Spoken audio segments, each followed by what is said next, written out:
بہار سے bureau chief Ghulam ذکریہ کی report کے مطابق پاکستان فلاح پارٹی کے انٹرا پارٹی انتخابات برائے سیشن 2024 تا 2028 مکمل۔ محمد رمضان مغل چیئرمین، سید راشد علی گردیزی مرکزی سیکریٹری جنرل، سید چودھری ضمیر گجر صدر پنجاب شمالی،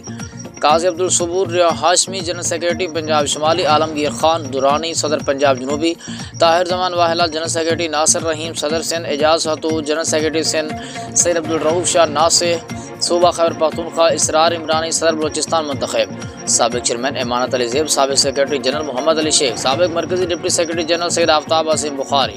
ناصر عباس قادری ایڈوکیٹ، حافظ غلام علی، مرزا بدر عباس، ملک شکیل لنگڑیال چودھری، محمد محمود الہی،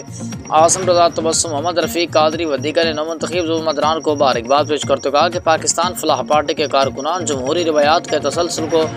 برقرار رکھتے ہوئے اپنی قیادت کا انتخاب کر کے ورکرز کو عملی طور پر ملک میں جمہوریت کی مضبوطی کے لیے پورا موقع فراہم کر رہی ہیں۔ چاروں صوبوں کے طول و عرض سے انتخابات میں ووٹ کاسٹ کرنے آئے اراکین نے سابقہ قیادت کو بہترین خراج عقیدت بھی پیش کی۔